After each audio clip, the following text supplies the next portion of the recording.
నేను YouTube start చేసైతే 2 సంవత్సరాలు నిండిపోయింది. కానీ సబ్స్క్రైబర్సే పెరగలేదు. ఎందుకో నాకు తెలీదు. నేను వీడియోస్ అయితే అప్‌లోడ్ చేస్తూనే ఉన్నాను. ఒక్కొక్కళ్ళకి ఒక్క వీడియో పెట్టంగాల్నే ఫాలోవర్స్ బాగా పెరిగిపోతారు. నాకు తెలీదు ఏం చేయాలో? మీరేమన్నా సలహా అయితే ఇవ్వండి ఎలా చేయాలనేది.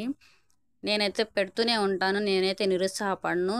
సబ్స్క్రైబర్స్ పెరగాలనే కోరుకుంటారు కదా! ఎవరైనా యూట్యూబ్ ఛానల్ స్టార్ట్ చేసినప్పుడు. కానీ వాళ్ళకి నచ్చితేనే చేసుకుంటారు. లేకపోతే లేదు. బహుశా నేను పెట్టే వీడియోలు వాళ్ళకి నచ్చకపోవచ్చు. అందుకనే సబ్స్క్రైబర్ పెరగరేమో నాకనిపిస్తది. కానీ నేనైతే చేస్తూనే ఉంటాను వీడియోస్. నాకు నచ్చిన స్వీట్ అయితే ఇవాళ చేశాను. మీకు నచ్చుతుందని అనుకుంటున్నాను. తప్పకుండా చూడండి. మన ఛానల్ ఫస్ట్ టైం చూసినట్టయితే ప్లీజ్ సబ్స్క్రైబ్ చేసుకోవడం మాత్రం మర్చిపోకండి.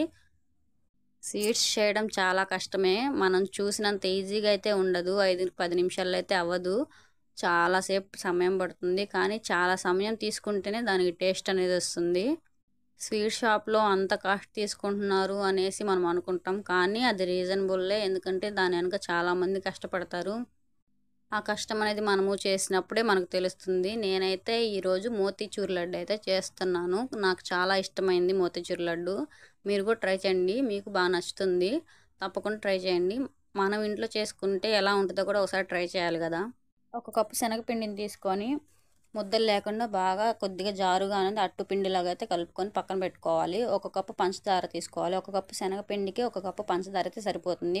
మనం గులాబ్ జాముకి అయితే ఎలాగైతే పాకం పడతామో అలా పట్టుకొని పక్కన పెట్టేసుకోవాలి. దాంట్లో కొద్దిగా ఫుడ్ కలరు, 2 యాలకులు వేసుకొని పక్కన పెట్టేసుకోవాలి.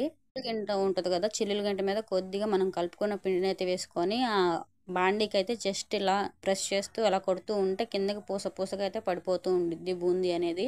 అలా లైట్ లో ఫ్లేమ్‌లో ఆయిల్ పెట్టుకొని వేయించేసుకొని పక్కన పెట్టేసుకోవాలి. పాకం గోరువెచ్చగా ఉన్నప్పుడు ఈ బూందీని వేసేసుకొని కలుపుకొని ఒక అరగంట సేపు నానబెట్టేసుకొని తర్వాత జీడిపప్పుతో ఉండలు చేసుకుంటే ఎంత రుచిగా అయినా మోతీచూర్ లడ్డు అయితే రెడీ అయిపోతుంది.